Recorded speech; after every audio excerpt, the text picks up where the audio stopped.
तो चलिए एक बार फिर मैं आप लोगों के समक्ष उपस्थित हुआ हूं अपने इस शो को लेकर जिसका नाम है दी मुकेश खन्ना शो। मैं अब ये नहीं बताऊंगा कि मैंने ये शो क्यों शुरू किया है, लेकिन मैं ये बताऊंगा कि आज मैं किस शख्सियत को लेकर आ रहा हूं, किस अपने गेस्ट को यहां पर लेकर आ रहा हूं आपसे मिलाने के लिए। मैं इतना आपको बताना चाहूंगा कि ये फिल्म इंडस्ट्री से जुड़े हुए हैं, एक्टर भी हैं, शक्तिमान से भी जुड़े हुए हैं, फिल्म इंडस्ट्री के मसलों से भी जुड़े हुए हैं।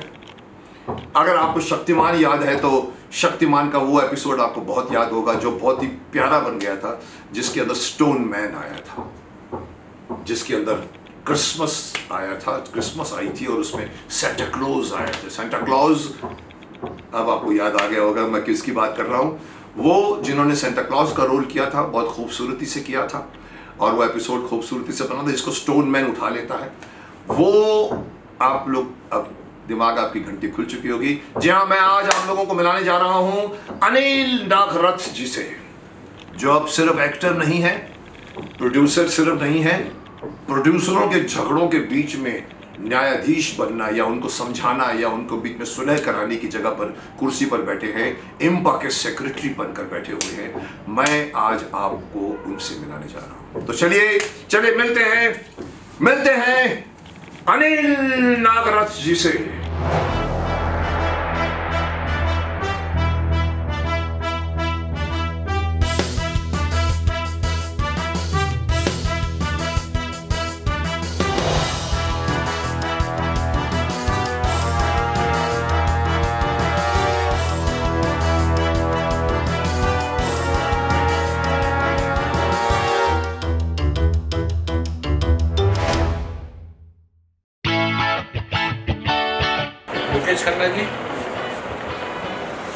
मुकेश खन्ना जी ने बुलाया है,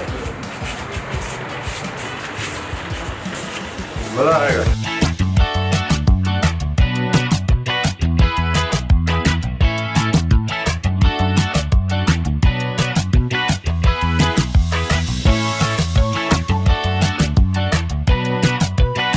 हाँ, इस कोरोना काल में ये नहीं चलता, सिर्फ हमारे जो संस्कार है। नमस्ते। नमस्कार। बहुत अच्छा लगा आपके आने का। आइए बैठ के बात करते हैं। बैठिए। It's nice to meet you after a long time, Anil. Same here. Very long time. I suppose सिर्फ फोन पे बातें होती हैं, but it's very nice of you कि हमने एक फोन किया, आपने कहा हम आते हैं। Because मैं देखिए, ये मेरा शो अनिल जी, मैंने इसको स्टार्ट किया है जिसका नाम है दी मुकेश खन्ना शो। ये आपको शायद पता होगा कि नहीं पता होगा, किसी शो के सामने इस शो को खड़ा कि इंटरव्यूज जो है वो शालीनता से भी लिए जा सकते हैं। अदरवाइज वहाँ ऐसा है मैं बैठ सकते हैं तेरे साथ और ये और फोड़ता अश्लीलता। तो मैं सबको बुला रहा हूँ, आपसे मैं एक स्टार्ट कर रहा हूँ। मैंने शक्तिमान के सारे आर्टिस्टों को ऑलमोस्ट बुला लिया, महाभारत के बुला रहा हूँ, मैं इंडस्ट्री के लोगों को बुलाया। आपको बुलाने के पीछे मेरा दूसरा मकसद है कि मैं एक और पक्ष इंडस्ट्री का जानना चाहता हूँ आपके through, because you were an actor, you were a director and then you became now IMPPA secretary. So मुझे लगा कि आपसे मैं काफ़ी चीज़ें पब्लिक जान पाएगी। तो चलिए मैं आपको चंद सवालात करूँगा, आपको जिसका जवाब देना हो आपकी मर्जी, अगर नहीं देना है तो भी कोई फ़र्क नहीं पड़ता, हम एक्सेप्ट कर लेंगे। बिकॉज कुछ चीज़ें ज़िंदगी की प्राइवेट होती हैं, मैं भी बहुत प्राइवेट इंसान हूँ। तो मैं तो खुला इंसान हूँ और मेरी जिंदगी में कुछ प्राइवेट नहीं है। Very nice. चलिए, अच्छा, अपनी ज़िंदगी का तरीका है। कोई कहते हैं कि खुली किताब है, कोई कहते हैं हमारे पन्ने कुछ छुपे हुए हैं। आइए मैं सवाल आपसे स्टार्ट करूँगा अनिल जी। चलिए मैं आपको पढ़ के पूछता हूँ, क्योंकि ये थोड़ा सा फॉर्मल इंटरव्यू चाहता हूँ आपका। You Anil ji started your career as assistant director in late 60s, then why did you not become a director? अब ये सवाल का जवाब मैं आपको दो टुकड़ों में दीजिए। अव्वल तो जो असिस्टेंट डायरेक्टर से कैरियर शुरू करने की बात है 60s में, तो वो मैं नहीं। वो आप नहीं? ओके। वो एक बच्चे के रूप में मैं सिनेमा हॉल में जब पिक्चर देखता था और वो नाम chief assistant director to Manmohan Desai of Kismat, Badtameez, सच्चा झूठा, अमर अकबर एंथनी, परवरिश, सब फिल्मों में। तो जैसे मैं ग्रो करता रहा वो नाम देख देख के बहुत खुश होता था। और आप नहीं थे तब? मैं वो नहीं था। कौन थे? वो हमारे कजिन हैं एक जबलपुर के, जिन्होंने मनमोहन देसाई जी के साथ में बहुत काम किया और आज भी वो फिल्मों में काम कर रहे हैं। लेकिन जब मुझे फिल्म में आने का शौक हुआ तो मैं एज असिस्टेंट डायरेक्टर नहीं आया। अरे ये असिस्टेंट डायरेक्टर की लेवल पे आप पे लगा है, मुझे डाउट था कुछ, वो भी आपने कभी नहीं किया? वो मैंने कभी नहीं किया। ये वो करते थे और आज भी उनका नाम है और उनका बेटा भी बहुत फेमस है। He is number 1 in reality shows, Gautam Nagrath. अच्छा। तो वो कहानी कुछ ऐसी है कि वो जब थिएटर्स में हम अपना नाम देखा करते थे, तो अब at the age of 20 I was branch manager Bombay, फिर 25 में I was regional manager Golden Tobacco. वो एक अलग मेरी जिंदगी का फैसेट है, कॉर्पोरेट। तो वो देख के जब मैंने एक फिल्म बनाने का फैसला किया और आने लगा, तो मेरे सारे दोस्त लोगों ने मिलकर मुझसे पूछा कि वहाँ ऑलरेडी अनिल नागरथ का इतना नाम है, तो आप अपना नाम बदल लो, कुछ ऐड कर लो, कुछ सब ट्राई कर लो, अनिल सी नागरथ, अनिल कुमार नागरथ, कुछ तो कर लो। मैंने ये कहा कि 30 साल तक लोग मुझे एक ही नाम से जानते हैं, मैं क्यों चेंज करूं? जरूरत पड़ेगी तो उनको करना पड़ेगा। अच्छा, जब मेरा अनिल नागरथ नाम लिया जाएगा तो लोग मुझे समझेंगे। और आज वही है जो आप मुझसे सवाल पूछ रहे हैं, उस काम को और मैं जवाब दे रहा हूँ कि वो मैं नहीं, क्योंकि वो सब मेहनत अनिल नागरथ जी ने की है, जिन्होंने गर्व पिक्चर में अपना नाम अनिल नागारात कर लिया है। पुनीत की फिल्म, हाँ, पुनीत जी के साथ बहुत सीरियल भी किए उन्होंने। मनमोहन देसाई के साथ तो उनका कैरियर रहा, बल्कि कजिन भी हैं, आप जानते बराबर, वर्सोवा में ही रहते। मैं 1-2 बार उनसे मुलाकात की है, ऐसी नहीं है। लेकिन उनके जो मैंने बताया था, तो उनके सारे पेमेंट्स, इवन मनमोहन देसाई का उनका एक चेक मेरे पास पहुंच गया, क्योंकि मनमोहन देसाई एफएमसी के थ्रू मुझसे भी जुड़े हुए थे। तो मैंने पूछा कि मंजी ये किस खुशी में भेजा है? बोले नहीं यार, ये उसको देना है। उनके इनकम टैक्स के नोटिस भी मेरे पास आए, इसको कहते हैं और यहाँ तक कि उनका मूवी टावर का रिफंड भी मेरे पास आया, वो सब मैंने उनको फॉरवर्ड किया। तो ये एक तरह की केस ऑफ मिस्टेकन आइडेंटिटी। आज तक लोगों को यही लगता है, मैं किस को क्लियर करने जाऊँ? मत करिए, आप क्या है आपकी अपनी शख्सियत है, और क्या अपनी शख्सियत। अब आज गूगल और IMDb वो दुनिया समझते हैं ये सबसे आगे है। सर गूगल में बहुत, मैं जीता जागता नमूना हूँ कि भाई गूगल के आगे भी एक दुनिया, गूगल के बाहर ही सही दुनिया है। मैं तो सबको कहता हूँ, इवन इनको कहता हूँ, गूगल से बाहर निकलिए, आप वास्तविक जिंदगी से दूर चले जाते हैं। आप एक जिसको हम कहते हैं वर्चुअल मीडिया में जी रहे हैं। अभी एक क्रेज है कि अगर आर्टिस्ट हैं तो आपको इंस्टाग्राम पे ब्लू टिक चाहिए। अब वो ब्लू टिक के लिए आपको PR वाले को रखना है, और PR वाले को रख के वो आपके ब्लू टिक दिलाएंगे। अरे ब्लू टिक क्या उखाड़ लेगा? आपका काम बोलता है। एग्जैक्टली, काम बोलेगा, शक्ल बोलेगा, आपका वर्क बोलेगा, आपकी आवाज बोलेगी, शक्ल बोलेगी। तो अल्टीमेट। अच्छा, we come to second question Anil ji. Again मुझे लगता है ये कुछ चीज़ें ऐसी भी हो, बिकॉज मैंने भी आपके लिए इसकी पूरी हमने रिसर्च करके एक क्वेश्चन निकाले। You also did writing for famous films like मर्द। ये भी वही शख्स है, वो मैं नहीं, वही मर्द भी मनमोहन देसाई वाली। मैंने कभी क्रेडिट लिया नहीं, लेकिन जाके कभी किसी को करेक्ट करने की कोशिश नहीं की, क्योंकि मुकेश जी, हम लोग की जिंदगी जो we belong to a generation, जैसे कि फोन है तो है, वो we don't live on it और depend on it. Don't make it हर सेकंड व्हाट्सएप और मेल और गूगल पे क्या है। आदमी क्रेडिट अच्छा लगता है, हालांकि मैंने नहीं किया। मैं I came into the industry as a producer from a 10 years corporate background. 20 साल का लड़का घर से निकला। गोल्डन टोबैको में आप थे? मैं, हाँ जी, डालमिया डेयरी से शुरू किया मैंने। 20 साल का लड़का, बल्कि 16 साल का लड़का, Delhi college Indore, top school, public school से निकल के फादर ने बोला कि डॉक्टर बनोगे तो फैमिली है, हॉस्पिटल है अपना, इंजीनियर बनोगे तो मामा जी, चाचा जी सब टॉप पोजीशन में है। मैंने कहा मेरे को ना इंजीनियर बनना है ना डॉक्टर बनना है, मैं अपनी मर्जी से जिंदगी जीऊँगा। उसके लिए मुझे BCom करना है, जो कि इंदौर में हिंदी में होता है। तो मैं इंदौर में करूँगा नहीं, क्योंकि मुझे किसी मुनीम के नहीं बनना है, किसी सेठ के मुनीम बन के नहीं बैठना है। तो मैं बड़ौदा जाके इंग्लिश में करके आया। मेरे फादर नहीं मानने को, अल्टीमेटली रात को 11 बजे तू कर जो करना है। मैं सुबह 5 बजे की बस में भाग गया बड़ौदा। इंग्लिश में क्या किया मतलब आपने? बीकॉम इंग्लिश में किया, फिर वहाँ नहीं पढ़ा लिखा हूँ। बीकॉम में आपने इंग्लिश में कर लिया? उतना ही पढ़ा लिखा हूँ, बाद में और पढ़ने की कोशिश। बाद में जिंदगी का अनुभव आपके साथ। कॉस्ट एंड वर्क्स अकाउंटेंसी के 2 पार्ट्स मैंने उस टाइम में। बट आपके एक्सप्लेनेशन डिस्क्रिप्शन पे मेरा एक सवाल अभी उठा मेरा, ये कोई गूगल से नहीं निकाला मैंने। आपने कहा गोल्डन टोबैको में आप क्या थे? Regional manager east.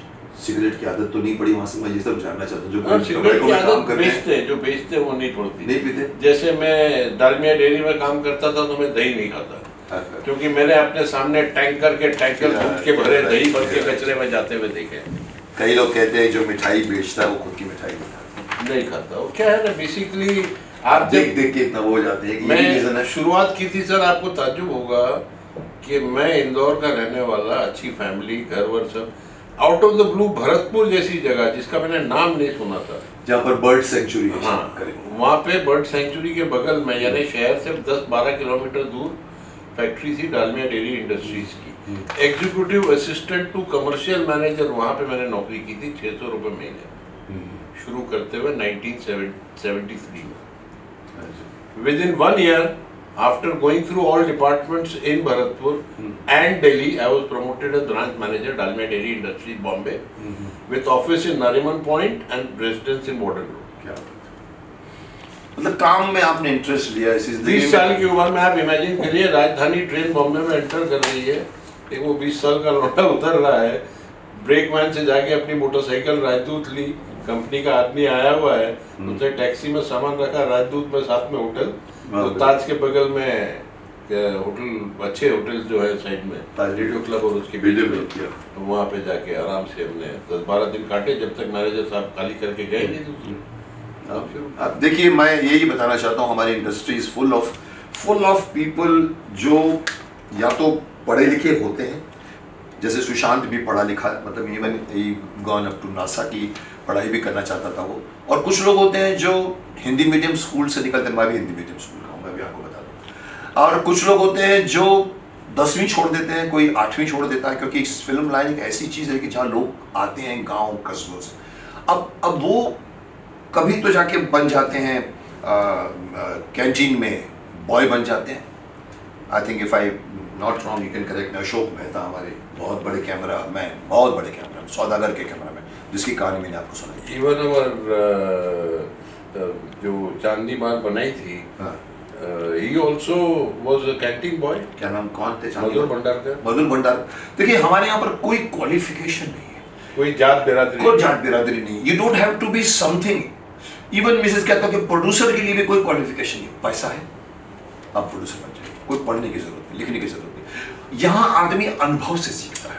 अब इनकी बात आपने जहाँ तक अभी तक सुनी है, ये इनको ये होती है एम्बिशन, फादर कहते हैं ये करो, बोलते नहीं मैं ये करूँगा, इन्होंने किया, करके दिखाया, आगे बढ़े, हिंदी से इंग्लिश कॉलेज में गए, इंग्लिश कॉलेज से मैनेजर बने, और धीरे धीरे आज ये इम्पा के सेक्रेटरी बने हैं। So this is our industry, जहाँ कोई भी कॉर्नर में आप अगर बढ़ो, लेकिन अपने पर्सनल मेहनत से बढ़ो, आप कुछ भी बन सकते हो। जैसे अशोक मेहता की मैं कहानी, इवन अगर मैं आपको बताऊंगा शायद हैरान हो जाएंगे आप, if I am not mistaken, correct, Rajinikanth ji के बारे में कि बस कंडक्टर थे, right? So there is no qualification. Okay Anil ji, आते हैं हम अगले क्वेश्चन पर। अगेन ये बात मैं शायद स्किप भी कर जाऊं कि how writing and directing experience did help. वो आपका सवाल आधा बच गया कि मैं डायरेक्टर कैसे बना, कि डायरेक्टर क्यों नहीं बना। हाँ, तो वो भी डायरेक्टर बने, अभी भी वो चीफ असिस्टेंट डायरेक्टर हैं, गर्व पिक्चर के बाद भी पुनीत सर के साथ तो बाकी फिल्मों में, और मैं डायरेक्टर भी बना क्योंकि मैंने जो फिल्म प्रोड्यूस की, उसको प्रोड्यूस करने के बाद में मैंने पाया कि मैंने सारे नोन एक्टर्स लिए थे, लेकिन मुझे हैवी लॉस हुआ पिक्चर, लॉस क्योंकि वो पिक्चर डिले हो गई। पिक्चर बननी थी वो 6 महीने में, बनी वो 2 साल में, क्योंकि बीच में हमारे नसीर भाई को दाढ़ी, हमारी पिक्चर में क्लीन शेवन रोल था उनका, वो दाढ़ी उगानी थी, 3 बार उन्होंने 6 महीने तक दाढ़ी उगाई 6 फिल्मों के लिए। तो जो पिक्चर डिले होती है तो सारा बजट, सारी वर्किंग सब बढ़ जाता है। और जो आप पहले एक्सपीरियंस थे फिल्म लाइन के कि आप सीधा पहले ही, बिकॉज ये हमारा कोई एक्सपीरियंस सबसे बड़ी प्रॉब्लम हमारा एक्टर प्रोड्यूसर बनता है, वहाँ सीखता है कि दाल आटे का भाव क्या जी। तो आप उसके पहले कुछ थे नहीं, आपने इंडिया का एक्सपीरियंस भी, मुझे कोई एक्सपीरियंस नहीं था। हमारी पहचान, सीधा घुस गए। हमारी पहचान के अशोक त्यागी थे, अशोक त्यागी जो कि राइटर, एडिटर, डायरेक्टर थे, और कौन फिल्म इंस्टीट्यूट के फिर मेरे बैच के आसपास वही सेम फिल्म इंस्टीट्यूट के। ओके, तो इसका मतलब है आप जो तो नहीं, अभी वो डायरेक्टर वाली बात डायरेक्टर की बात खत्म नहीं है। ओके, बताइए। हाँ, तो वो जब पिक्चर मैंने देखा कि ये पिक्चर मैंने सब नॉन एक्टरों को लेके बनाई, तो मुझे उससे नाम तो मिला। आज मैं घमंड से सबको बोल सकता हूँ क्या नाम? आज दुनिया में जो हो रहा है वो अगर आपको जानना है तो देखिए सुर्खियां फिल्म SURKHIYAA, जिसको हम लोग यहाँ से बोलते यूट्यूब पे हैं। फैंटास्टिक प्रिंट अवेलेबल है शेमारू के through, and it is I am proud of making that film. I mean after 86 you can imagine 36 years बाद अगर आदमी बोलता है कि आप मेरी फिल्म देखो, क्योंकि आज की हालात को डिस्क्राइब करने वाली वो पिक्चर 86 में बनी थी, जिसने मुझे नाम अच्छा दिया लेकिन फाइनेंशियली लॉस दिया। तो उसके बाद मैंने डिसाइड किया कि जब कोई एक्टर जब फाइनली आप लेते हो तो नहीं, हर एक्टर अच्छा होना चाहिए, भले ही आप पर डे कम ज्यादा जो भी लो, कि आपकी पिक्चर बहुत अच्छी लगती थी, लेकिन जब आपकी पिक्चर बिकने पे आती है एक्टर नहीं है। हाँ, जो एक मेन एक्टर की इशू बिकने वाली बात होती तो है। मैंने यही कहा कि अगर मेरी मेकिंग नहीं बिकना है तो मैं सब नयों को लूंगा, लेकिन प्रोड्यूस नहीं करूंगा। बहुत सही, प्रोडक्शन से मैंने तौबा क्यों कर ली? बहुत सही किया आपने कि एक आदमी आपको 100 दिन शूटिंग करता है, 95 दिन तो आपको ताज से खाना खिलाता है, फिर आखिर में खिलाएगा तो खाना खत्म, पैसा हो ही जाएगा। आखिरी 5 दिन में आपको कहीं जय जवान स्टॉल से खिला दिया और पेमेंट नहीं दे पाए तो चोर हो गया। तो गुलामी खरीदने वाली बात है कि मैं आपको पैसा दे रहा हूं जिससे आपका नाम शोहरत हो रहा है, और आप मुझे ही डेट के लिए लटका रहे हैं। आप मुझे ही कह रहे नहीं, चाहे मेरा कितना नुकसान हो रहा हो, तो अल्टीमेटली गुलामी क्यों खरीदूं? मुझसे लोग पूछते हैं कि आप इतनी बेटर पोजीशन में बैठे हुए हैं, आप प्रोडक्शन क्यों नहीं करते? आप इम्पा में हैं, सारे फाइनेंसर्स एक्टर्स सब आपके काबू में, क्यों नहीं करते? जो एक बार खुदकुशी करके बच जाता है ना मुकेश जी, दोबारा ट्राई नहीं करते। अनिल जी, मैं इसको ऐसे कहता हूँ कि आप ये मानते हैं इस बात को कि इवन शशि जी भी एक्टर से प्रोड्यूसर बने, जितने लोग भी प्रोड्यूसर बने उनको मालूम पड़ा। मैं भी प्रोड्यूसर बन गया हूँ शक्तिमान में, लेकिन भगवान ने मुझे हेल्प किया। बट आपको लगता नहीं कि एक प्रोड्यूसर के लिए हर दिन की shooting is like marrying like अपनी लड़की की शादी में बारात आपका स्वागत कर every day they will take you. अरे हमको खाना नहीं मिला, सडनली बोले अरे क्या है तुम खिलाता है हमको, ये जनरेटर नहीं आया, ये नहीं हुआ, वैनिटी वैन में पानी खत्म हो गया। So इसीलिए झगड़ा चल रहा था मेरे रूम में इसी बात पे कि आर्टिस्ट ने मेरे को दलील किया तो प्रोडक्शन मैनेजर और प्रोड्यूसर का झगड़ा।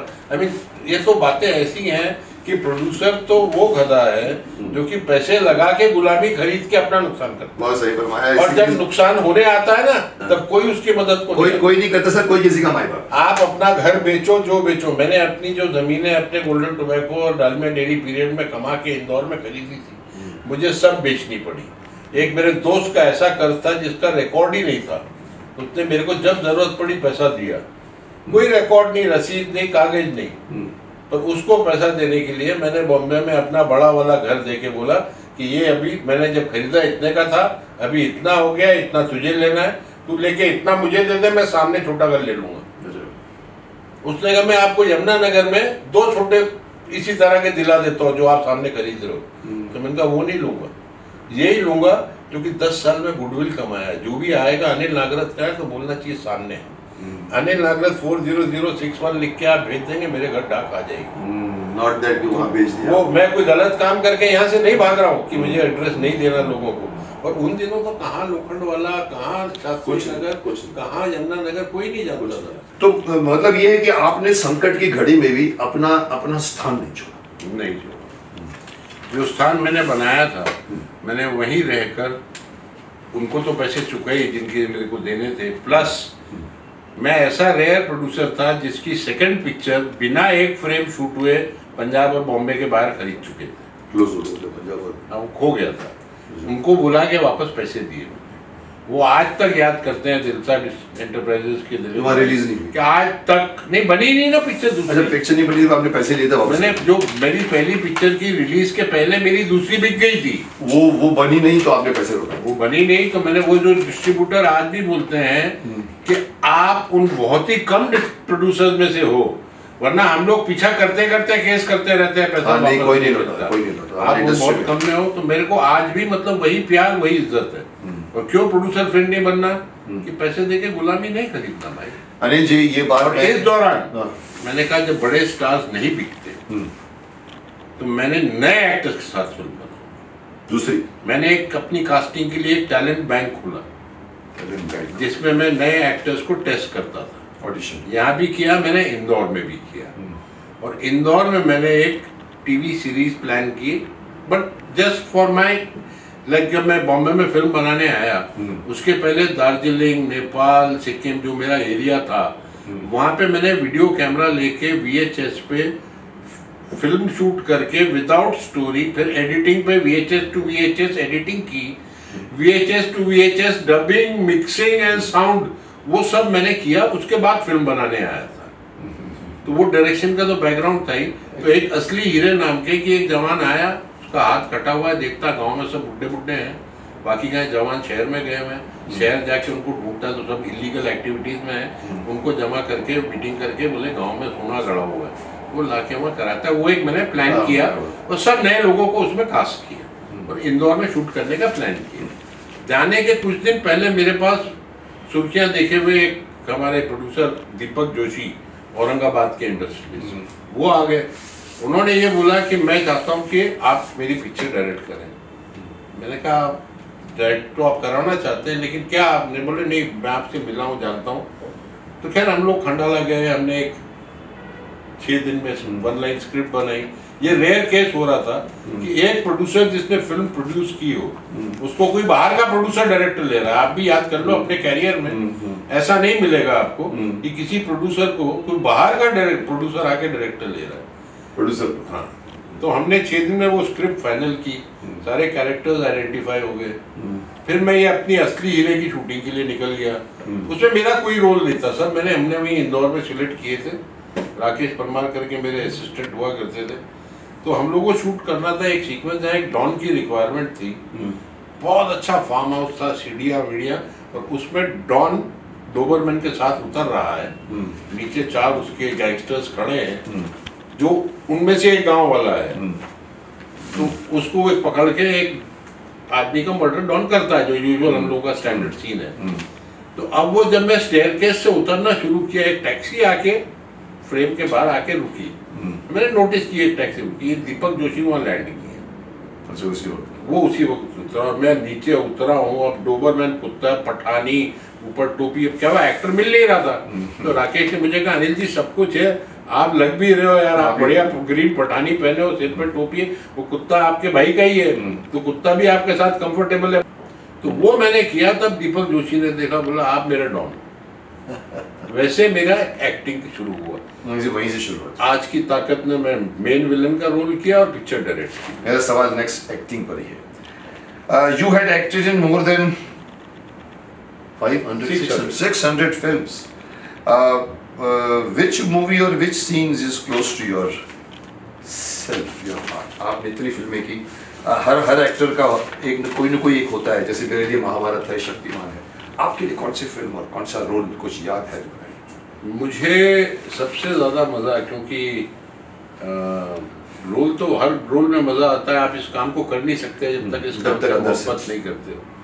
ये जो है, ये काम एक प्रोफेशन नहीं है, पैशन है। सबसे ज़्यादा मज़ा मुझे आया था ऐतराज़ फिल्म, ऐतराज़, जिसमें मेरा जज का किरदार था।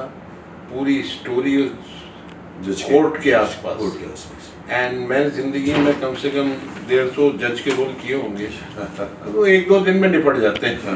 ये 12 दिन का कोर्ट सीक्वेंस, वो सब ठक ठक करता है जज में बैठ के, आप पूरा रोल आपके था। हाँ सर, इसमें प्रियंका चोपड़ा, इस जज में मतलब कोर्ट में थे Akshay Kumar, Priyanka Chopra, Kareena Kapoor, Akshay Kumar, Annu Kapoor, I mean Amrish Puri, Paresh Rawal was the lawyer, and lovely dialogues, beautifully done. Abbas Mastan, yes, white कपड़े वाले। और मुझे अभी भी याद है कि वो 4-5 कैमरे लेके कवर करते थे, और जो पूरा जजमेंट देना था, तो जब मैंने पूरा जजमेंट दे के बंद किया, तो वो और सारे असिस्टेंट और सब लोग ने जो तालियां बजाई हैं, वो आज तक मेरे कान में गूंजती। एक्टर के लिए इससे बड़ी कोई एक्टर के लिए इससे बड़ी सौगात नहीं। ओके, और उसके बाद में जो ताली पड़ जाए तो फिर तो हलवा ही मिल गया। मुझे देखिए, मैं आपको एक बात याद दिलाऊं, मैंने महाभारत की थी। तो महाभारत में जब शुरू में प्रतिज्ञा के बाद फिर काशी नरेश की लड़कियों को उठाने के लिए जाता है, वाइट ब्लैक दाढ़ी और हाथ में तीर कमान, और एंटर करता है। सब बोलते हैं सभा में सिर्फ अतिथि बुलाए जाते हैं, तो बोलता है तुम्हारे अतिथि की जबान काट कर मैं तुम्हारा अपमान नहीं करना चाहता। उसमें मेरे एक बहुत बड़ा डायलॉग था, हाँ मुझे पता है ये है वो है वो है। उसके बाद तालियां पड़ी जूनियर आर्टिस्टों की। और ये इस इंडस्ट्री का एक मापदंड है कि अगर आपके जूनियर आर्टिस्टों ने तालियां मार दी तो वो सीन आपका हिट होगा। जूनियर आर्टिस्ट स्पॉट बॉय जो ऊपर खड़े क्योंकि वो लोग इतने करते हैं काम, उन्होंने ताली मार दी तो आपका वो मेरा सीन आपको याद होगा, काशी नरेश हिट था। तो मुझे वो मापदंड मालूम पड़ा कि जैसे आपको वो लोग तालियां पड़ी तो पता लगा होगा, एक सुकून मिलता है कि बहुत सुकून मिलता है। बढ़िया। और वो ताली के ही तो सारा खेल है ना है। जब आज की ताकत के पहले शो में गैलेक्सी थिएटर में मैं पहुंचा हूँ, अब सर उसमें सुनील पुरी, गौतम, जया माथुर, उपासना सिंह की भी ऑलमोस्ट पहली हिंदी पिक्चर थी वो। और उस फिल्म में मैंने क्या था, फिल्म अच्छी बनाई थी। हालांकि वो 30 दिन में बनने की बजाय 2-2 दिन करके 3 साल में बनी, लेकिन मैंने अपने टेक्नीशियन बहुत कमाल लिए थे। के महाजन कैमरामैन थे, रवि खन्ना का एक्शन था, विजय ऑस्कर के डांसेस थे, इंदिवर के गाने थे, वप्पी लहरी का म्यूजिक था। आपने प्रोड्यूस किया? मैं डायरेक्ट किया। मेरे मेरे प्रोडक्शन में भी के महाजन थे। ओके। उसमें वनराज भाटिया का म्यूजिक था। बट ये मैंने सेटअप अच्छा रखा, अच्छे टेक्नीशियन लिए, जिस वजह से वो पिक्चर नोवेल्टी लिबर्टी गैलेक्सी में without any face value I was the main villain. और गैलेक्सी के फ्राइडे के फुल शो में मैं अपर स्टॉल में बैठा पिक्चर देखा वाइफ के साथ। अच्छी जा रही है, जहाँ मैंने सोचा, क्योंकि पिक्चर देखिए जब आप प्लान करते हैं कि इंदौर में 30 दिन में बनाऊंगा तो बेस्ट बंगले मिलेंगे, बेस्ट लोकेशन, बेस्ट गाड़ियाँ अपने लिए तो ऑलमोस्ट वहाँ पे फ्री या मिनिमम कॉस्ट में अवेलेबल है, होम टाउन है। वहाँ पे अपन वहाँ की शान है तो लोगों को ज़्यादा अच्छा लगता है, आपसे सब प्रोवाइड करते हैं। उसकी जगह आप बॉम्बे में शूट करो तो हर बंगले का भाड़ा, हर गाड़ी का भाड़ा, आपको हर जूनियर हर चीज का कॉस्ट गोज हेयर। तो वो करके भी हमने मतलब, और वो भी एक शो में ना बना के आधे से ज्यादा पिक्चर एसएन में बनाई 2-2 दिन की। भाई एंड में तो ये होता था कि मैं सेट पे पहुंचता था तो हमारे प्रोड्यूसर साहब 12 सीन लेके खड़े हुए कि आज ये करने हैं, तो मैं कमरे में ले जाता था। हाँ भाई क्या है, बोले ये देखो इसमें हीरो। मैंने कहा हीरो तो बहुत अच्छा लगेगा पर आपकी कहानी में कहाँ आएगा। फिर वहाँ पे उसमें से 7 सीन कम होते थे, फिर उन सीन के डायलॉग, क्योंकि वो औरंगाबादी, वो पूरी स्क्रिप्ट में पहले 8 राइटर बैठा के करेक्ट करके जाता था सेट पे। वहाँ पे सेट पे डायलॉग भी ठीक करना है, वो करना है। बट उन सब कंडीशन में मुझे एक डर था कि यार पिक्चर तो है देखो ठुकी हुई। जहाँ तक मुझे मौका मिला बिगनिंग में वो मैंने बहुत जमा के किया, लेकिन एंड में जाके तो बनना पड़ा है, टुकड़े टुकड़े में बनती है फिल्म। मेरे जहन से बह गई, दोबारा डायरेक्शन का सोचा नहीं मैंने। अपर स्टॉल में क्या हुआ? तो क्या हुआ उस अपर स्टॉल में जब हम इंटरवल में बाहर निकले सब अरे डॉन डॉन डॉन डॉन घेर लिए, वाह वाह दुनिया भर का, बहुत मजा आ रहा है। तो हम समोसे लेने की तरफ, क्योंकि वाइफ भी साथ में ली पड़े, तो सडनली मुझे इधर से समोसा सब लेके प्लेट ये होती है पब्लिक। हम अंदर बैठ गए। अब अंदर बैठ के पिक्चर फिर शुरू हुई, तो जब हीरो चैलेंज करे डॉन हम तेरे को नहीं छोड़, घबराओ नहीं अंकल हम साथ में हैं। और भी बोले so thrilling, it was so actually बात है कि ये पब्लिक है जो हमें बनाती है। पिक्चर खत्म होने के 5 मिनट पहले मनोज देसाई का आदमी आ गया, अनिल जी आप जरा मनोज जी के ऑफिस में चलो। हम गए वहाँ ऑफिस में, बोले सर अब सब आपको पहचान चुके हैं, अभी आप यहाँ चुपचाप बैठे रहो, 15 मिनट जाने दो सब पे निकल गए तो घेर देंगे आपको। तो मैं सर 15-20 मिनट बैठा, चाय वाय पी। मनोज भाई बोले आपकी पिक्चर बहुत अच्छी है, जो आपने बनाई है ना लोगों को बहुत पसंद आ रही है, ला बम्बा गाना भी हिट है, ये भी हिट है, बहुत तारीफ सुने। फिर मैं और वाइफ जब निकले, आप यकीन नहीं करोगे, मनोज भाई के कमरे से लेके मेरी गाड़ी जो कि गेटी की पार्किंग के पीछे लगी थी, पूरे लोग खड़े हुए थे हाथ मिला के फोटो खिंचाने के लिए, ऑटोग्राफ लेने के लिए। कि मैं जब गाड़ी में पहुंचा हूँ तो मैंने वाइफ को बोला मांगा था बाबा से, इतना नहीं मांगा था, अब सीधे घर चलो साईं बाबा जाए। क्या बात, ये होता है हमारे एक्टरों की जिंदगी का, यही तो एक पल होते हैं जिसके लिए वो जो नशा है वो आज तक मेरा, यही नशा। और यही देखिए, मैं एक छोटी सी बात बोलूँगी इनके ऊपर, आप एक शॉट अच्छा दे दो ना, इवन वाइल शूटिंग, आपके इतनी सुकून मिलता है और आपको पता लग जाता है कि मैंने अच्छा शॉट किया। तो होता कुछ नहीं, कमाई यही होती है कि आप दिन भर जब बाहर शूटिंग से निकलते ना तो लगता है कि आज अच्छा काम हो। सो हम लोग इसके लिए जीते, पैसों के लिए नहीं जीते, हम लोग अपने सुकून के लिए जीते। अनिल जी आगे बढ़ते हैं। हम आपकी लड़की की बात करते हैं जी। सुना है कि बहुत सक्सेसफुल आज डायरेक्टर भी है, नहीं असिस्टेंट ना, मैंने अभी यहाँ लिखा होगा your son is also a successful actor. Yes yes. Let's talk about his actor as a child acted as well as adult also. How did you help him in providing the tips as an actor? Sir ऐसा है, मेरा बेटा जो है वो बहुत lucky actor है, उसको जो भी काम मिला है। यहाँ पे सब लोग बहुत घूमते हैं बेचारे, घूमना पड़ता है, स्ट्रगल करनी पड़ती है, दफ्तर दफ्तर जाके चक्कर मारने पड़ते हैं। लेकिन बचपन से ही वो मेरे साथ एक पार्टी में गया था, सुषमा शिरोमणि ने देखा ये काम करेगा, 6 साल का था उसमें, 6 साल। तो मैंने कहा पता नहीं, पूछना पड़ेगा। मैं इंपा जाता था बांद्रा पहले वाले में, तो मैंने कहा ठीक है मैं छोड़ देता हूँ। उनके घर पे छोड़ा मैंने, मैं 4 घंटे के लिए इंपा गया, वापस आया तो उनसे तो दोस्ती होगी, बोले मेरी पीछे करेगा। 2 दिन बाद अजय देवगन उर्मिला के साथ कानून शुरू हो गई उसकी। कानून उसके बाद में मैं मेरे ख्याल से मार्शल की शूटिंग करने या कमांडर की शूटिंग करने महाबलेश्वर गया था, वैली व्यू में। मार्शल मैं था, मार्शल ही था, जहाँ मेरा गला पूरा टुल्ला हो गया। मुझे याद है ऊपर बगले होते थे ऐसे लाइन में वैली व्यू था, या खाना खाने भी चढ़ो, वो आउटडोर मुझे याद है। तो वहाँ मैंने पानी पिया तो मेरा गला पूरा बैठ गया, तो उसकी डबिंग करने मुझे जाना पड़ा।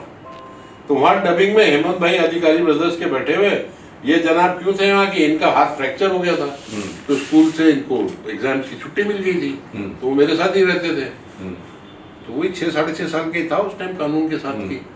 तो हेमंत भाई बोले सर ये करेगा काम, देख लो सर, कल थोड़ा ऑफिस में लाओ ना। तो ऑफिस में ले गए तो राजन बागदारे और समीर कुलकर्णी और जो सारे असिस्टेंट्स मिले, तो इसके जो दीवाने हुए वहाँ से श्रीमान श्रीमती चालू हो गई। मार्शल भी एक आध एपिसोड कर चुका है माशाल्लाह। फिर उसके बाद उसका फैमिली नंबर 1 रहा, साथ में बड़ी बड़ी फिल्में, परदेश, सुभाष गई। पर मेरा सवाल ये है अनिल जी कि आपने कुछ टिप्स दिए उनको एक्टिंग के? सर वो एक्टिंग के टिप्स तो उसने कब लिए जबकि मैं अपनी फिल्म की कास्टिंग कर रहा था। अब जैसे मैंने आपको बताया ना, नागरिक फिल्म टैलेंट बैंक मैंने खोला, तो उसमें 3 टिपिकल सीन थे, एक रोमांटिक, एक एंग्री और एक माँ मर गई, ट्रेजिक, जो सबसे मुश्किल है कि ये माँ मर गई तेरी, रो के दिखा, ठीक है। तो वहाँ 90% वो आपको गाइड करना है, बताना। तो ये बच्चे के रूप से जब से पैदा हुआ ये देखता था कि ये पापा ये कर रहे हैं, पापा ये कर रहे हैं। तो जब ये 3.5 साल का हुआ, 4 साल का हुआ, बोलना शुरू किया, तो एक एक्टर बहुत बुरी तरह से कर रहा था, तो पापा मैं दिखाऊं इनको, वो गया और उसने दिखाया। अच्छा, 3.5 कसम से आंसू बह रहे उसके, माँ मर गई वाले सीन, 4 साल की उम्र। सेम वे कानून पिक्चर का पहला दिन शूटिंग का, ये गुलशन ग्रोवर ने आके पूरी फैमिली को मार दिया, अरुण गोविल और लोकनाथ सबको, और अजय देवगन और अजय खाली जिंदा बचे। उस दिन रोना है। सुषमा शिरोमणि का देखो, ये बच्चा इतना अच्छा रोता है, उन्होंने उसका रोल बढ़ा दिया। वो एक गाने में था अजय देवगन के साथ, अजय देवगन के इंट्रोडक्शन सॉन्ग में भी उसको डाला, लड़कियों के साथ रोमांस करते हुए। तो ये वाज अ वंडरफुल चाइल्ड। बड़ा होकर कहाँ फिर तो बड़ा होकर सर काम शुरू हुआ, बिगेस्ट लूजर जीतेंगे। अभी सबसे ज़्यादा मदद की ज़रूरत कहाँ आती है कि हम लोगों के एक्टर की ज़िंदगी में बहुत पॉजेज होते हैं। पॉजेज होते हैं, जैसे उसका बिगेस्ट लूजर जीतेगा, दूसरा काम हुआ, फिर CID उसका स्टार्ट हुआ। CID स्टार्ट होने में BP सिंह से मैंने उसको मिलवाया। BP सिंह मेरे दोस्त थे, मैंने मिलवाया, मैंने बहुत उनके एपिसोड CID और वो सब किए। उन्होंने उसको देखा, स्क्रीन टेस्ट करा, अगले दिन से कॉप लगा लिया उसको। 6 साल उसने किया। पर सर वो 6 साल कंटिन्यूस काम करने के बाद जब एक एक्टर को 3 साल काम के लिए वेट करना पड़ता है, बट तब फैमिली बीच में आती है, तब बाप का इस पॉइंट पे मैं आपको रोकूंगा, ये वो पीरियड नहीं है जहाँ चाइल्ड आर्टिस्ट जब बड़ा बनता है। अक्सर चाइल्ड आर्टिस्ट के साथ में एक फेज आता है जब उसका फेस क्या बन के निकलेगा मालूम नहीं, कली कली फूल कैसे बनेगी बनेगी। ये डेजी रानी से भी हुआ, हनी रानी से भी हुआ, बड़े बड़े, और कुछ लोग तो फिर बड़ी उम्र में भी एक्टर बन जाते हैं, कुछ लोग ऑब्लिवियन में चले जाते हैं। ये वो पीरियड होता है जहाँ पर आपका बेटा बड़ा हुआ होगा, उसके बाद उसका फेस बदलता है, उस वक्त बहुत डिफिकल्ट फेस। नहीं सर, वो तो फेज तो एक फेज सब वो निकल गया उसके बाद वर्क में। उसका at the age of 33 CID for 6 years। अच्छा, 33 years में at the age of 33 for 3 years without He work. did CID. That is the main time when you need the support of your family. 3 साल के बाद क्या हुआ? 3 साल के बाद में बीच में उसके पास ऐड वगैरह आया, बट आजकल क्या एक नया सिलसिला शुरू हो गया, ऑडिशन करके भेजिए। तो वो ऑडिशन तो आजकल सबका ही जो रूल है, you have to play along with it, and particularly because वो SOP है आपके कोविड-19 की वजह से। तो उस सब दौरान हमेशा की तरह घर पे उसको ये अपनी ऑफर आई, बड़े अच्छे लगते हैं पार्ट 2 बन रही है अभी। जो अभी सीरियल शो एयर पे अच्छा, ये पार्ट 2 शो में है, पार्ट 2, जिसमें नकुल मेहता और वो दिशा परमार हैं, और Ajay is also playing Nakul played my नाती इन प्यार का दर्द। He is playing Nakul's partner, friend and family, like confident. Family is not so happy with his family. तो बड़ा अच्छा काम उसका फिर शुरू हो गया। अब वापस दी एक्लोड्स एंड एवरीथिंग स्टार्ट। बट एक एक्टर को अगर जमना है यहाँ, तो वो जो पॉज है जरूरी है, उसको संभालने के लिए ना खुद का कॉन्फिडेंस चाहिए काफी, बल्कि आपकी फैमिली का सपोर्ट भी चाहिए। सर मैं बताऊं अनिल जी, मैं तो जब इसके बारे में बोल चुका हूँ कि हमारे इंडस्ट्री में सुसाइड क्यों होते हैं। आप लोगों ने देखा होगा मेरी वीडियो, मैंने 20-25 मिनट बोल गया हूँ क्यों होते हैं हमारी इंडस्ट्री में सुसाइड। और वहां पर मैंने खास बात की, मैंने कहा देखिए ऑलवेज बच्चे जो होते हैं ना माँ बाप को छोड़कर टाउन से आते हैं और बोलते हम कर लेंगे, कुछ हो जाएगा, और जब उनका नहीं होता फिर दोस्त मिलते हैं, शार्टियाँ पीना, कभी ड्रग्स, और फिर थोड़ी सी फेलियर में डिप्रेशन। और मैंने कहा डिप्रेशन तब नहीं होगा जब अपने पीछे फैमिली होगी। आप फैमिली से बातें करते रहो, फोन करो, मैं पापा ठीक हूँ, मम्मी मैं ठीक हूँ, सिस्टर से बात करो। That you are talking about, that system has to be. That support is what keeps you going. Keeps you going. And मेरे पास में इतने स्ट्रगलर्स आते हैं काम करने के लिए, क्योंकि मैं तो शुरू से ही सबको गाइड करता रहा हूँ। I have been, I don't know, consultant and guide for how many people जो बन गए नहीं बने। तो मैं पहले यही कहता हूँ कि अगर आपको बॉम्बे में ठिकाना बनाना है तो काम ढूंढो और यहाँ रहने का बहाना ढूंढो। अगर खाली फिल्म के काम से आओगे तो एक आध महीने घर वाले सोर्स ऑफ इनकम, फिर लौट जाओ। करेक्ट, सोर्स ऑफ इनकम रखो। पहले कोई बंबई में टिकने का बहाना ढूंढो। मतलब क्या, मतलब कमाई का काम करो, एग्जैक्टली, मैं भी यही काम के साथ में स्ट्रगल एग्जैक्टली। आप आके सो सको घर में, इतना आपके पास जगह हो, छत होनी चाहिए, छत हो, उसके बाद में स्ट्रगल करो, फिर स्ट्रगल करो, क्योंकि ये वो दुनिया है जो कि देती नहीं है, कुछ नहीं देती। बल्कि यहाँ पे स्कैवेंजर्स बैठे हुए हैं जो कि नया स्ट्रगलर आया, मुझे इतना पैसा दे दे, मैं तेरे को रोल दे दूंगा। अब उसको शाम को दारू पीने के पैसे नहीं है, बेचारा लूट रहा है। सामने वालों को क्या मालूम, लोग जो बेवकूफ बनते हैं। अब मुझे एक बात बताइए, जहाँ लोग बेवकूफ बनने के लिए आएंगे वो बनाने वाले तो होंगे, बैठे हैं। और यहाँ कौन है वो आप जानते हैं। यहाँ वो लोग हैं जो कभी सपने लेके आए थे, खुद भी, लेकिन सपने टूट गए, तो अब यहाँ जी पाने के लिए वो लोगों को बेवकूफ बना रहे हैं। बहुत सैड सिचुएशन है, मैं तो इसको मुझे जरा भी पसंद नहीं। इट इज, एंड मेरे पास तो जो लड़का मिलता है, मैं बोलता हूँ आपको कोई भी जेन्युइन आदमी होगा तो कम पैसे देगा, लेकिन लेने वाला कभी काम नहीं देगा।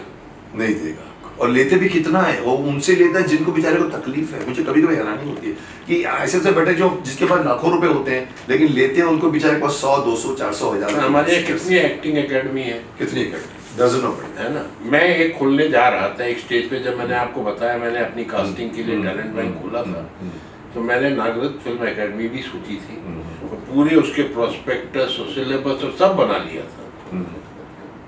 फिर एक रोज रात को मेरे मन में भगवान आए, बोले यार ये तेरे मतलब का नहीं। तो अगले दिन मैंने स्क्रैप कर दिया। तो मेरे सब लोगों ने पूछा कि आपने तो इतनी मेहनत की थी, क्यों नहीं कर रहे हैं, इतना अच्छा है, दुनिया कर रही है। तो मैंने उनको एक ही बात बताई कि ये अगर मैं करूंगा ना तो अपने आप से धोखा करूंगा, अपने आप से, क्योंकि मेरे पास जो बंदा एंटर कर रहा है, मैं जानता हूं कि इसके पास कुछ नहीं है।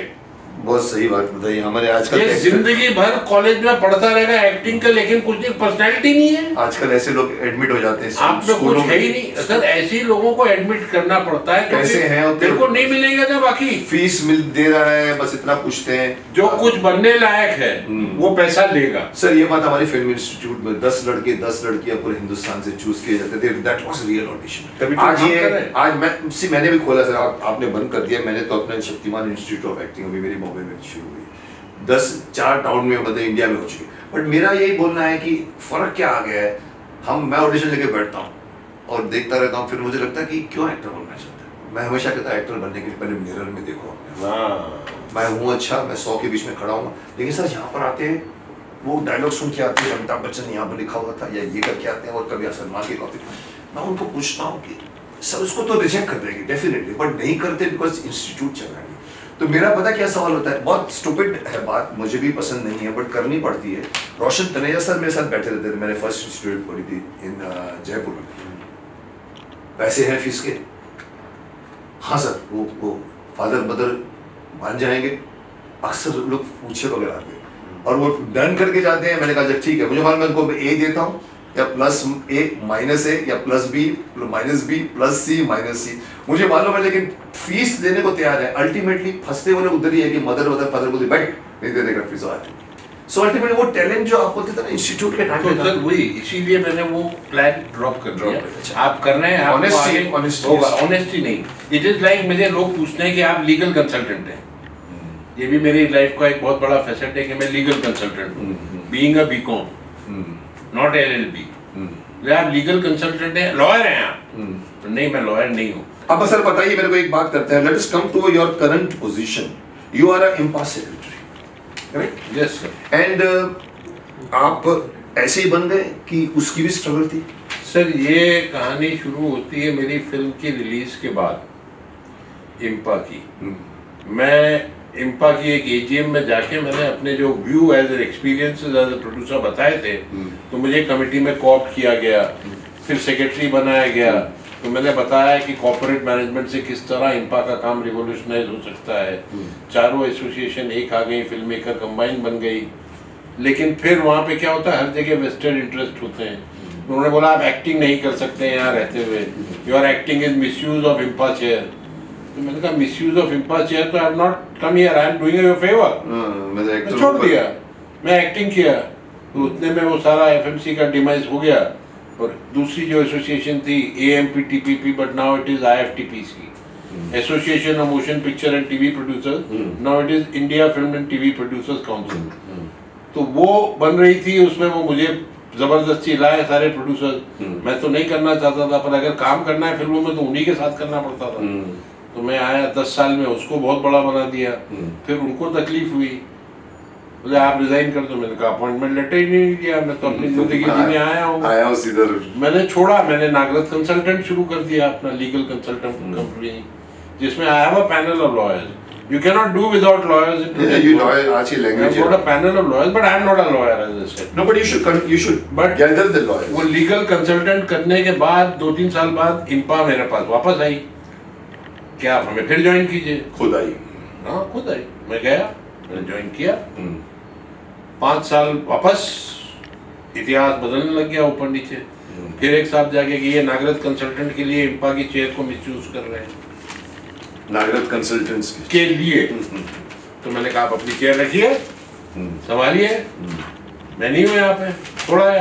अभी फिर 2015 में वापस बुलाया, 2015 और अभी 2015 and continuing, and with your blessings IMPPA is very much prospering despite the pandemic.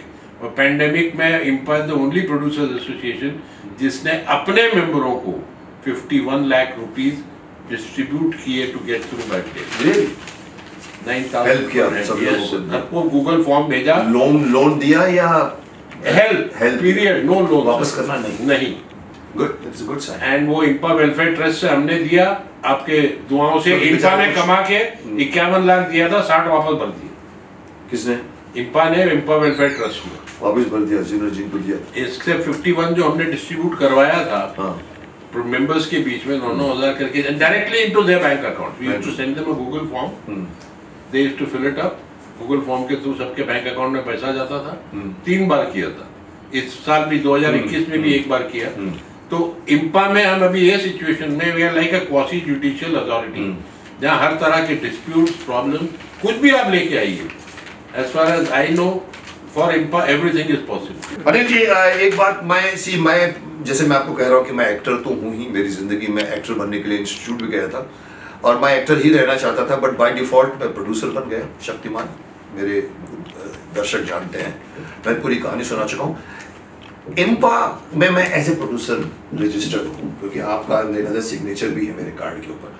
But to be very honest, I have never attended IMPPA's any meeting except one meeting, जहाँ मेरे ख्याल से एक मीटिंग में मैं शायद गया था जहाँ पर शायद किसी एक सीरियल के लिए मेरा नाम था, इसीलिए कुछ ने किसने कर। बट कैसा काम करता है, मुझे tell me how does your IMPPA work, क्या होता है? Sir, IMPPA is like a knowledge of well of knowledge. Well of knowledge, उसमें भरा हुआ है आपके लिए फायदा। For producers, only producers, for everybody in the industry. हमारे प्रोड्यूसरों के Anybody लिए wanting any knowledge और ज्ञान, for producers, क्या करना, कैसे मुसीबत में से निकलना, कैसे शुरू करना, क्या करना, वो सारी नॉलेज उस कुएं में है। पर वो मिलती किसको है? जो उस कुएं तक आता है, उनको आना पड़ता है। Well of knowledge does not go. अब आप इंपा में मेंबर बनने के लिए अपने थर्ड प्रोडक्शन मैनेजर को भेजते हैं। ओके, फॉर्म भर दे, वो कर दे, वो कर दे। उसकी बजाय जो मैंने इलेक्ट अपना सुर्खियां बनाने के बाद एजीएम में दिया था भाषण, जिस वजह से मुझे अडॉप्ट किया गया कि they should have a production guidance cell, जो आज की डेट में हम देते हैं कि आप क्या बनाने जा रहे हैं, आपने सोचा है आप क्या और क्यों बना रहे हैं। फ्रॉम इंपा अगर कोई राय लेना चाहे, लेकिन यहाँ पे सर्किट ऐसे बने हुए हैं कि प्रोडक्शन कंट्रोलर प्रोड्यूसर को मिलने नहीं देगा अगर पार्टी निकल गई तो, डायरेक्टर अगर लेके आ रहा है तो वो मतलब इन बिटवीन लोग रहते हैं और प्रोड्यूसर आर वेरी शाय, वो मिलने नहीं आते, खुद नहीं आते। अगर आएंगे तो आधा नुकसान बच सकता है। यूजुअली क्या करते हैं सर, प्रोडक्शन मैनेजर को भेज देते हैं, प्रोडक्शन मैनेजर आता है, वो बनाते हैं, जब बन जाती है दुनिया पिट गई, केस खराब हो गया, तब इंपा में आते हैं इमरजेंसी, मुझे फलाने ने लूट लिया, मुझे फलाने ने ये कर लिया, क्रॉनिक केस हो जाता है तब आते हैं। तब भी हम इलाज करके देते हैं, ऐसा कोई केस नहीं कि हमने लौटाया हो कि हम नहीं करेंगे। But what was the purpose of making Empire? Again वो एसोसिएशन ऑफ जहाँ पर डिस्ट्रीब्यूटर का भी है, पुरानी बातों का भी है। Negative was under permit, negative was under permit, film negative permit हुआ करता था। जो उस जमाने में नेगेटिव की बात करें जब डब्बे होते थे, जब फिल्म डब्बों में होती थी, तो वो नेगेटिव पूरा इंपोर्ट होता था, उसके लाइसेंस के लिए आपको इंपा की जरूरत पड़ती है।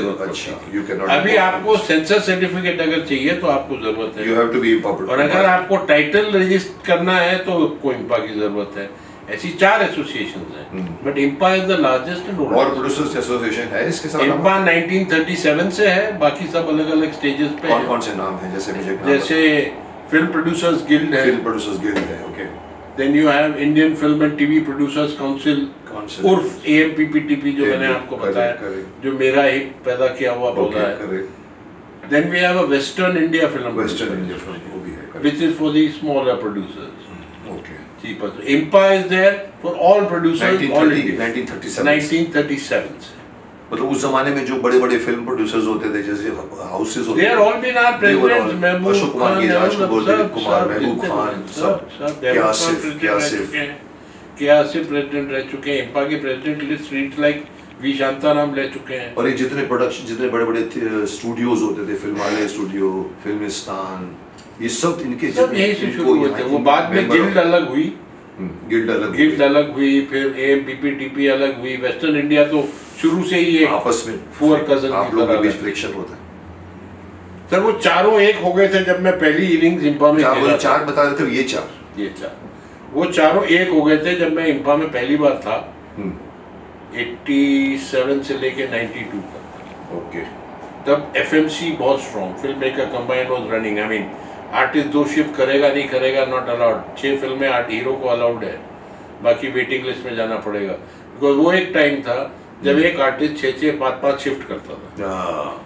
ये इधर चाय पी, राज कपूर ने शशि कपूर को टैक्सी का नाम दिया था, तो उस वक्त सभी टैक्सी चल रही थी। टैक्सी चल रही थी, गोविंदा हो, मिथुन हो, जो भी हो। कभी 8 बजे की शिफ्ट में करने 2 बजे आते थे, 2 बजे की शिफ्ट में 10 बजे आते थे। उसको कंट्रोल में करने के लिए सीलिंग का सिस्टम लाया गया। एक सीलिंग आती थी, लेकिन ये नहीं सोचा गया कि यही सीलिंग आर्टिस्ट को अपनी वैल्यू बता के कीमत बढ़ा देगा।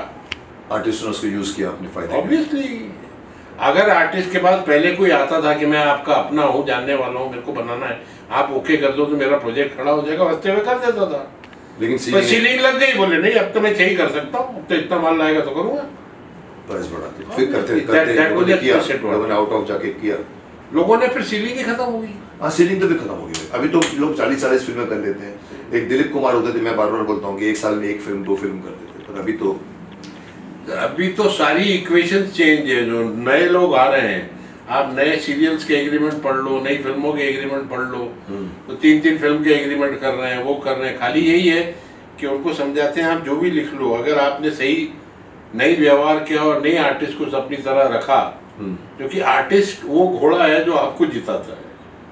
वही मेन तो कितना आप खर्चा कर लो सेट पे, आर्टिस्ट ही बिकता है। कितना खर्चा कर लो टेक्नीशियन पे, जो सामने परफॉर्म कर रहा है आप उसको दुखी करोगे तो ऑब्वियसली परफॉर्मेंस दुखी आएगा आपका। सर इससे थोड़ा हटके मैं घुमा के आपसे सवाल पूछना, because since you are a knowledgeable person, मैंने भी देखा है, मतलब ये मैं नहीं कह सकता कि मैं नया आदमी हूँ, 40 साल से इंडस्ट्री में हूँ। मैंने वो टाइम भी देखा है आज का टाइम में जहाँ फिल्में बनती थी डिस्ट्रीब्यूटर के पैसे से, जहाँ डिस्ट्रीब्यूटर हर महीने 50,000 बेच देता था या लाख बेचता था, उनकी 10 दिन की शूटिंग के पैसे देते थे। उसमें प्रोड्यूसर फिल्में भी बनाता था और बीच में पैसा बचा के अपने ऑफिस भी चलाता था, फिर वेट करता था कब भेज रहे हो नेक्स्ट इंस्टॉलमेंट, कब भेज रहे हो, चल के फिल्म बन जाती थी। आज का system there is no distributor, पूरी फिल्म खत्म करो, आप जाके दिखाओ भिखारी की तरह, आप बताओ एक शो अरेंज कर दो, जी वाले आते हैं देखते हैं, उनकी खुद की कमिटी। आपको क्या लगता है ये चेंज ऑफ सिस्टम अच्छा नहीं, बुरा नहीं? डिस्ट्रीब्यूटर है तो आप पैसे दो ना भाई, क्यों? तो आज की डेट में मैं आपको जो रियलिटी बताऊं कि अगर आपका नसीब अच्छा है तब जी वाले आपका ट्रायल देखेंगे। ओ, इसमें और भी डिफिकल्ट है। वरना यहाँ पे हमारी लाइन में 15 से 20 ऐसे प्रोड्यूसर्स हैं जो कि टोटली फेल हो चुके हैं, टोटल लॉस हो चुके हैं। उन्होंने ऑफिस खोल रखे हैं कि हम डिस्ट्रीब्यूटर हैं, हम पिक्चर लगाएंगे। आपने पिक्चर बनाई 10 करोड़ में, आप लाइए मेरे पास, 1 करोड़ मुझे लीजिए, 1 करोड़ आप खर्चा करिए, 1 करोड़ मैं खर्चा करूंगा और मैं आपकी पिक्चर रिलीज करूंगा और रिलीज करके मैं आपको कमा के 50-50 दूंगा। आपने जो 10 करोड़ लगाए वो तो आप भूल जाइए, आपने लगाया, उसी वजह से मैं कर रहा हूँ। आपके 1 करोड़ में से 50 लाख में वो खर्चा करके 50 बचाएंगे और आपकी पिक्चर का मर्डर कर। ये तो वही मेरे पास इंपामेंट डेली ऐसे केसेस आते हैं। ये तो वही हुआ ना कि हम नाव में आपको लेके जाके क्रॉस करा के आएंगे और पैसे लेंगे। देखिए मैंने मराठी फिल्म बनाई है, नहीं पैसे नहीं लेंगे, नहीं मैं उसके पैसे रास्ते में डुबा देंगे, वो अलग बात है, पर उसके भी चार्ज करते हैं। डिस्ट्रीब्यूटर किस बात की? हमारे भाई साहब ने फिल्म बनाई है अर्धा गंगू अर्धा गोंदिया, मराठी फिल्म, अभी तक मैं उसको बेच नहीं पाया, क्योंकि डिस्ट्रीब्यूटर पर जब बनने के बाद में दिखाओ तो वो लोग बीच में बैठे हुए, सर हम आपके फिल्में थिएटर में लगा देंगे, पर थिएटर हम इतना चार्ज करेंगे, ये इतना करेंगे। मैंने कहा आप डिस्ट्रीब्यूटर हो, पूरी फिल्म खरीद लो भाई, आप एजेंट हो गए। डिस्ट्रीब्यूटर गया तो मतलब नाम बता दो, आप अपने आपको डिस्ट्रीब्यूटर मत, डिस्ट्रीब्यूटर मतलब मेरी फिल्म खरीद ले तो मैं दूसरी फिल्म बनाऊं। अब वो फिल्म लेके बैठे बेचारे, 80 लाख ऑलरेडी खर्च कर चुके, सर 20 लाख और खर्च करने पड़ेंगे आपको फिल्म को रिलीज करने के लिए, थिएटरों में लगाने के लिए। 10 लाख आपको लगता नहीं गलत सिस्टम? टोटली गलत है सर। लेकिन वो मैं उन प्रोड्यूसरों को क्या बोलूं जो मेरे पास शिकायत करने आते हैं कि साहब हमारे को इस फलाने आदमी ने बेवकूफ बना दिया। जब आप उसको पिक्चर देने गए थे तब आपने पूछा था किसी से? जो तो चोट लगने के बाद ही पूछते हैं, है ना। जब आपके पैसा डूब गया तब आप आए, तब आप आ रही हैं। तो अब वो आदमी है चोर, मैं आपके सामने बिठवा भी दूंगा, लेकिन उसने तो पैसा खर्चा कर दिया ना। तो पहले क्या आप उसको रोकते? अगर पहले आता तो मैं तो एग्रीमेंट ही, जैसे एग्रीमेंट उन्होंने बनाते हैं ये डिस्ट्रीब्यूटर कि हमने आपकी पिक्चर ले ली, 1 करोड़ हम लगाएंगे, 1 करोड़ आपका लगेगा, ये होगा, ये राइटें हमारी सब होंगी। मैं वो सब हटा के right he will only be a distribution agent है, booking agent for booking theatre and he will have no rights. तो सर डिस्ट्रीब्यूटर प्रोड्यूसर बचते हैं, वो बचते हैं, पर ये डिस्ट्रीब्यूटर नाम हटा देना नहीं चाहिए। आप डिस्ट्रीब्यूटर तो वो होते हैं जो फिल्म के पहले पैसे देता था, जो हमारे टाइम पे होता। करेक्ट। आज डिस्ट्रीब्यूटर ये है कि फिल्म खरीदते उसमें भी कंडीशंस, तो फिर आप डिस्ट्रीब्यूटर क्या है? आप प्रोड्यूसर से फिल्म खरीद लीजिए या नहीं खरीदिए, चलो दूसरा आदमी अच्छी है, चल ले लिया, अब ले नहीं आप लगाओ पैसे, जैसे आपने कहा करोड़ रुपए आप लगाओ, करोड़ रुपए मैं, अरे भाई क्यों? हम तो फिल्म बना चुके हैं। वो कॉम खत्म एक्चुअली हुई नहीं है, पहली वाली उस कॉम के जो सही जनरेशन है वो आज भी एग्जिस्ट कर रही है, but now they are dealing with the corporates आजकल तो rather than dealing with the small, जैसे साजिद भाई है, दूसरे हैं, तो they deal with regular producers। आजकल वो जो नडियाड वाला जो छोटे डिस्ट्रीब्यूटर थे, साजिद मतलब नडियाड वाला जो डिस्ट्रीब्यूशन था, हमारे भाई से Karan Johar is a brand, वो जमाने में किया था मेरे वाली फिल्में। सो बट मुझे शिकायत है, मैं मराठी के फिल्म के प्रेस कॉन्फ्रेंस में मैं चढ़ गया था, मैं पूरी बात को मैंने कहा ये अपने आप को डिस्ट्रीब्यूटर बोलते हैं, शर्म आनी चाहिए आपको। आप हमारी फिल्म लीजिए, आप दूसरी फिल्म बनाए ना, आप तो बोलते हैं हम आपको गंगा पार करा देंगे, उसकी कीमत लेंगे, तो फिर आप डिस्ट्रीब्यूटर क्यों हैं? आप डिस्ट्रीब्यूटर वो है, पहले एक प्रोड्यूसर होता है, एक डिस्ट्रीब्यूटर होता है, एक एग्जीक्यूटर होता है, सबको अपना अपना काम देना चाहिए। ये बीच का काम डिस्ट्रीब्यूशन का मुझे बहुत बड़ी शिकायत, बहुत बड़ा। और जितने कॉर्पोरेट हैं वो भी जाके उन्हीं डिस्ट्रीब्यूटर्स के थ्रू रिलीज करते हैं, जो आप सोचते हैं ना कॉर्पोरेट ने ले लिया। लेकिन एक पर्टिकुलर कॉर्पोरेट जो कि काफी बुरे हाल में है आजकल, ऑल इंडिया हर धंधे में बुरे हाल में है, उनका सिस्टम ऑफ वर्किंग ही ऐसा है कि मुकेश जी आपकी पिक्चर बनवानी है, कितना लोगे आप? 5 करोड़ में बना दूंगा, ठीक है हम आपको 10 देंगे, 5 वापस कर देंगे, ठीक है। पिक्चर बिकने को आई, दूसरे मुकेश जी आ गए डिस्ट्रीब्यूटर, मुकेश जी कितने में लोगे? 12 तक लेता हूँ, ठीक है 6 का पेपर वर्क करेंगे, बाकी कैश दे देना। आपकी 5 की कॉस्ट की पिक्चर ऑलरेडी पेपर पे 10 करोड़ कर दी आपने, सेलिंग में वही आपने 6 करोड़ की कर दी, 20 का 4 और 5 खा गए आप। ऐसे धंधा होता है, मतलब ऑनेस्टी नहीं है, ज़मीर नहीं है। चलो अनिल जी, हमने ऑडियंस के लिए भी काफ़ी हैवी बातें की हैं। आई होप, बिकॉज जिस किसी को इंडस्ट्री में थोड़ा सा शौक है जानने का, ये बहुत ही नॉलेजेबल एक डिस्कशन हुआ है।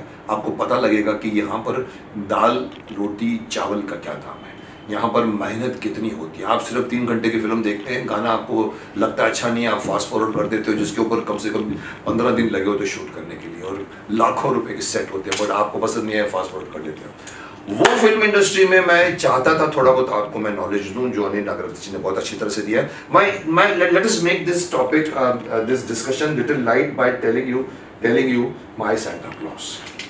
यस शक्तिमान के सांता क्लॉज ये है। अभी तक अगर आपने इन्होंने पहचाना नहीं होगा तो मैं आपको बता दूं, उस वक्त ये पूरे सांता क्लॉज बनकर आए थे। वेरी नाइस एपिसोड, जिसके अंदर गाना भी था, चिक चिक बम बम चिक चिक चिक चिक बम बम। ये हमारे साथ वो रोलर में भी बैठे रहते थे, और ये पकड़ने आए थे। ये स्टोनमैन सांता क्लॉज को गिरफ्तार करके अपने गुफा में रखकर खुद सांता क्लॉज बनकर आए थे, और थैली रख के करते थे। और वो रोल इन्होंने बहुत beautiful, because he was a Santa Claus जो हर क्रिसमस में बच्चों को गिफ्ट बांटता था। वो सारी की सारी शक्तिमान की डॉल इन्होंने खरीद के रखी हुई थी, और अप्पू को डॉल चाहिए, और वो रोता रहता है, तो गंगाधर और गीता विश्वास इनके पास आते हैं कि हमको वो डॉल मिल सकती है, तो वो राह मिलेगी। तो इन्होंने काम किया। कैसा रहा आपका experience to work in Shaktimaan? Shaktimaan was not only at that time बहुत अच्छा एक्सपीरियंस, बहुत मज़ा आया, क्योंकि कोई भी एक्टर होता है looks forward to do something positive, to wants to do contribute something to the scene. And this episode बहुत हिट रहा। और अभी भी मैं गोरखपुर में 6 दिन पहले शूटिंग कर रहा था, तो वहाँ भी काफी लोग, साहब वो शक्तिमान वाला आपका बहुत सांता क्लॉज आज भी जिंदा है वो, पूरा याद सकता है। 97 में रिलीज हुई, आज भी जैसे एक वो फैन बना साहब, वो दूल्हे राजा में आपका सीन कमाल था गोविंदा के साथ। इन लोगों की तो ये मेमोरी में गोविंदा असरानी के साथ तो कल ही मैंने दूल्हे आपका बहुत, उनका बेटा 1 घंटे का काम था जिंदगी, आज तक चल रहा है। परवेश मल्होत्रा जी की फिल्म थी दूल्हे राजा, लोखंडवाला में कॉर्नर शॉप में।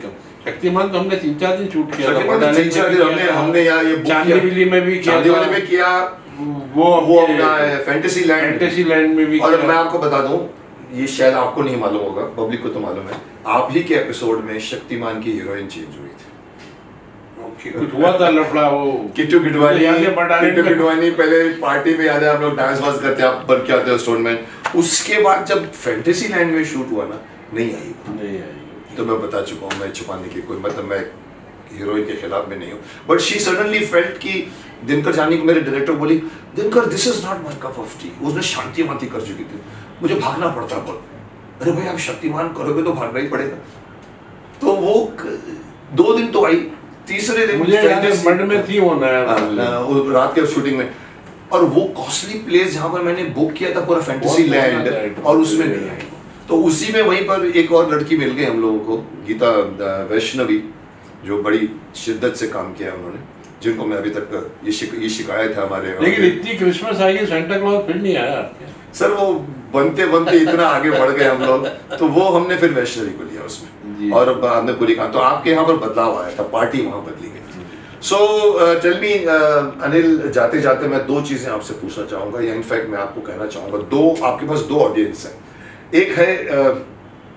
एक है प्रोड्यूसर्स जिनको आपने डील करते हो, और एक दूसरे हैं जो एक्टर्स, दोनों के लिए छोटे छोटे मैसेजेस दे दीजिए। प्रोड्यूसर को क्या मैसेज देना चाहूँगा? देखिए, आप जब प्रोड्यूसर बनते हैं तो जिंदगी में बहुत कुछ गुजर के, क्योंकि अल्टीमेटली जो आदमी पैसा बनाता है इतना कि प्रोड्यूस कर सके, वो कोई बेवकूफ़ नहीं होता, अक्लमंद आदमी होता है, अपने काम में कर्मठ होता है।